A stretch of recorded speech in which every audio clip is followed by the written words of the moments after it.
श्रीलंका कई महीनों से विरोध प्रदर्शन का सामना कर रहा है, जिनकी वजह से पूर्व राष्ट्रपति गोटाबाया राजपक्ष को देश छोड़कर सिंगापुर जाना पड़ा। ऐसी श्रीलंका की हालत कैसे हुई और क्या हुआ, जिनकी वजह से उनके आर्थिक इकोनॉमिक्स पे सबसे बड़ा प्रभाव पड़ा, आइए जानते हैं इस वीडियो में। जिसके बाद रानिल विक्रमसिंघे श्रीलंका के नए राष्ट्रपति बने। राष्ट्रपति बनने के बाद भी वहाँ की जनता नाखुश है, क्योंकि विक्रम सिंह को श्रीलंका के आम लोग गोटाबाया राजपक्ष के करीबी मानते थे। इसलिए वो नहीं चाहते थे कि रानिल विक्रमसिंघे राष्ट्रपति बने।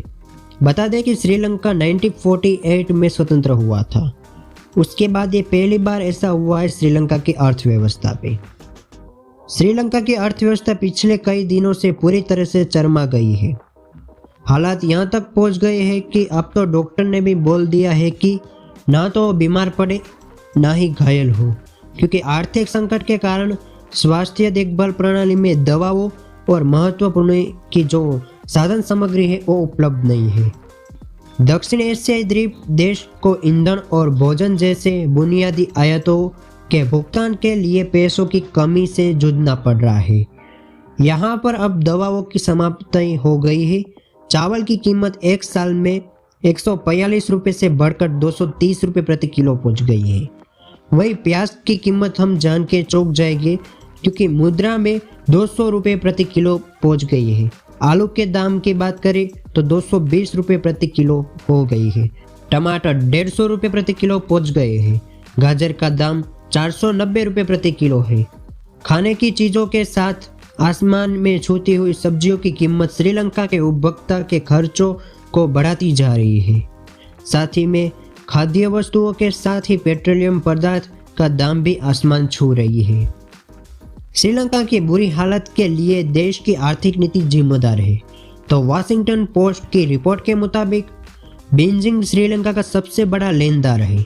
अमेरिकी खुफिया एजेंसी चीफ ही नहीं बल्कि दुनिया भर के सभी एक्सपर्ट का मानना है कि चीन की लोन ट्रैप डिप्लोमेसी ही श्रीलंका के अभूतपूर्व आर्थिक संकट की एक प्रमुख वजह बन गई है। चीन ने श्रीलंका में भारी निवेश किया और पूर्व राष्ट्रपति गोटाबाया राजपक्ष के साथ मिलकर काम करने का फायदा उठाया। साल 2000 से 2020 तक चीन ने श्रीलंका को करीब 12 अरब अमेरिकी डॉलर का कर्ज दिया। रिपोर्ट में साफ लिखा था कि श्रीलंका की वर्तमान हालत की सबसे पहली दस्तक 2017 में मिली थी, जब श्रीलंका एक बंदरगाह के निर्माण के लिए 1.4 अरब डॉलर का लोन नहीं चुका पाए थी।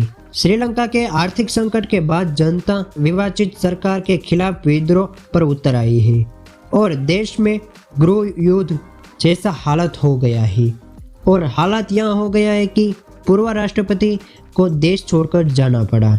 संयुक्त राष्ट्र के मानवाधिकार विशेषज्ञों के एक समूह ने बुधवार को अंतर्राष्ट्रीय समुदाय से एक अपील में कहा कि श्रीलंका को इस समय और ज़्यादा सहायता और समर्थन दिए जाने की आवश्यकता है, क्योंकि देश आर्थिक संकटों और राजनीतिक उथल-पुथल के दौर से गुजर रहा है।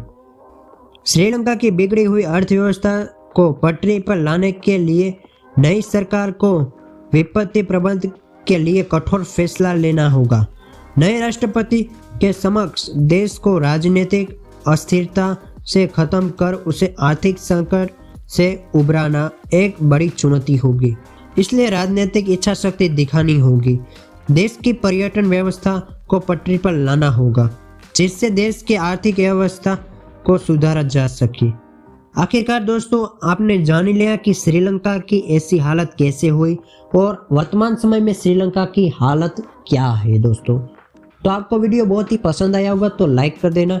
साथ ही में ऐसे इंटरेस्टिंग वीडियो देखने के लिए चैनल को सब्सक्राइब कर लेना। उसके बाजू में जो बेल आइकन है उसको प्रेस करके ऑल नोटिफिकेशन पे कर देना। जय हिंद, वंदे मातरम।